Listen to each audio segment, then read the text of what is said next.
What is up, guys, and welcome back to the Hand Tight Racing YouTube channel. In today's episode, we're going to show you what it takes to get a two-car team and this specific style of build ready for a 3-day weekend at OSW Spring Break Bash. So we're going to go through a nut and bolt check. We got to raise the ride height on this car. It's a little too low. It's getting into the quarter panel on the other side. I'll show you in a minute. But we're going to get these things nut and bolt checked, oil changed on this one. That one's got fresh oil. Dial in the rear alignment on that, dial in the rear alignment on this after the ride height change, and then just make sure everything's tight and ready to go. So here's where it's getting into the panel. So we gotta raise this John up about a 1/2 inch, get it out of there. Taking his jack for a walk. Yeah, but we're gonna get the ride height raised up right now. I think we're gonna go a 1/2 inch on this side. Did you say we were raising the other side too, or just this side? Yeah, raise this side just a smidge. Both of them? Might as well, yeah. All right, we'll do a 1/2 inch on this one, and then we'll do a 1/4 inch on that one, because that one's higher already, right? Yeah. Okay, yeah. So we're going to raise this up about a 1/2 inch. We probably need to take a measurement from the hub before you jack it up. True. So, I guess once it's on the ground, it's done. But, yeah, we'll measure it in the air. Now, that should tell us. Should be able to measure the actual coil over, right? Yeah, but the spring is in one location, so it doesn't correlate to wheel ride height. So if you raise the height adjuster a 1/2 inch, you're actually going to probably get like 3/4 of the inch because the spring is inboard. Yeah, okay. yeah.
So we just finished making the ride height adjustment on TK's S550 whip, and hopefully that'll give us enough clearance so he can stop doing that to his quarter panels. We don't want to see that.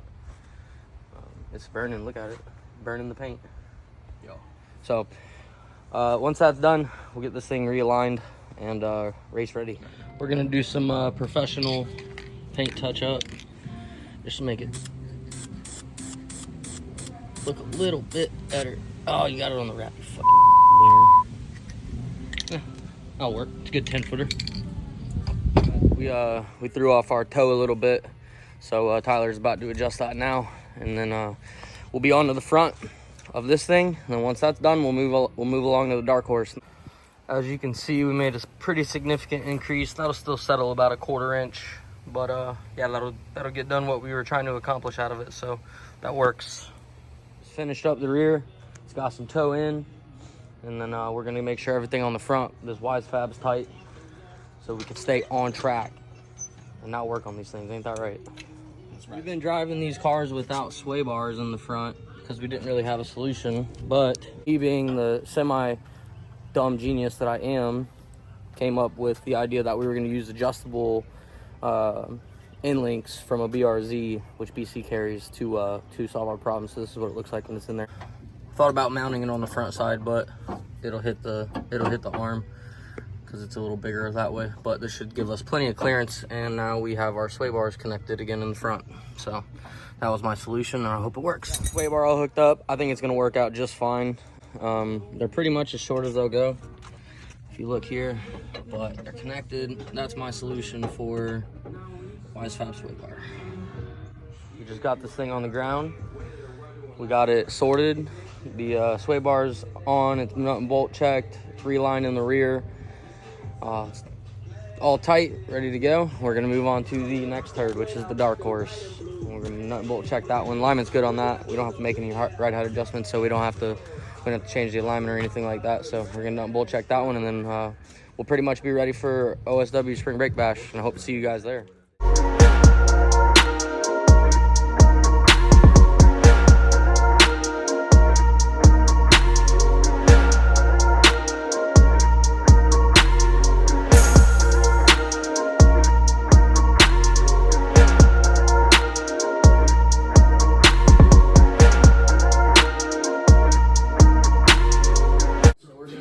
On this is the end links that we showed you on Tyler's car, and we're gonna make them work and check this thing out, make sure it's good to go.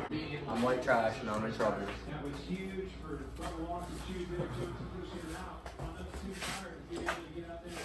Sway bar. I thought we left it in the car. Do much back there, puts 2 tires on, gets in clean track position. So I thought my sway bar was on the car, but it is not. That's clear to see. So this just turned into a fucking job, but we got to get it done. I want a sway. You got a sway bar. I want a sway bar.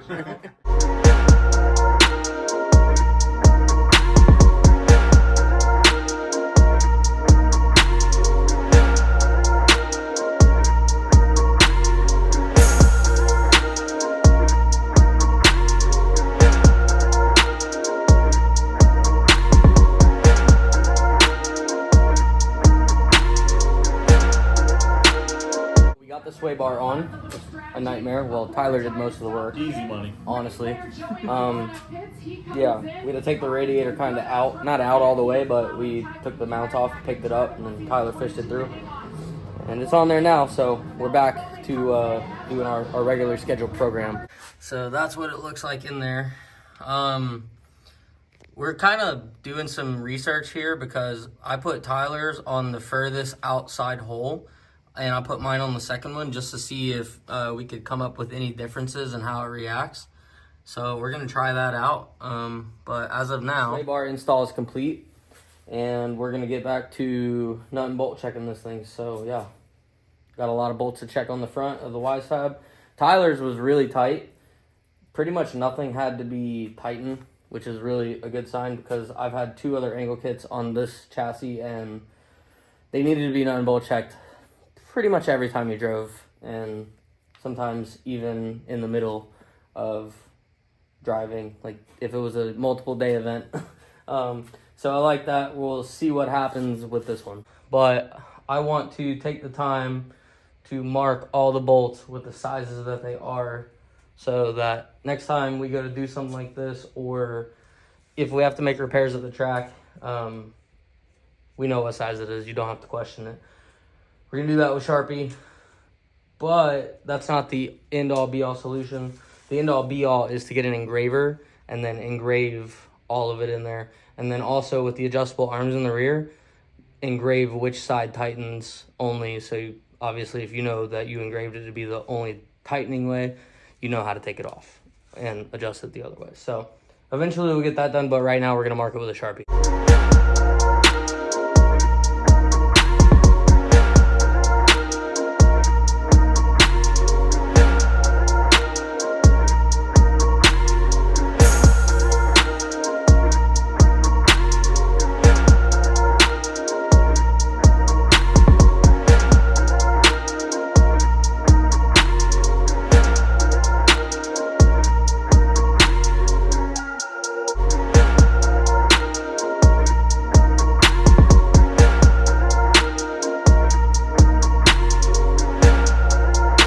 Done tightening or checking, I guess, not tightening anything. And that's why I'm here.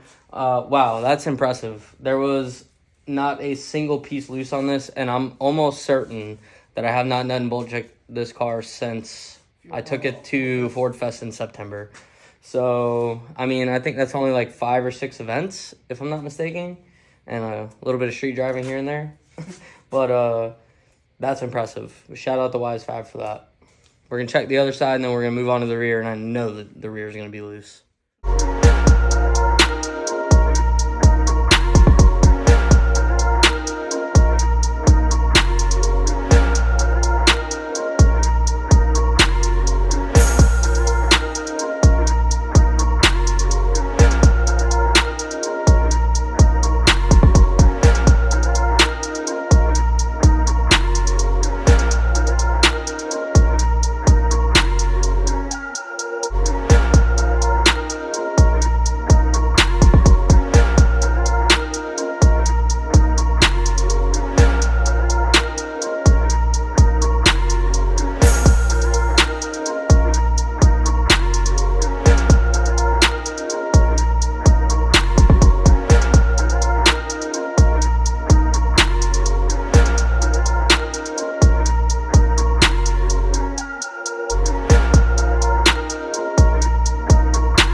Pretty much wraps up the prep work for this 2-car team. Everything's tight. We got a fresh set of tires on there.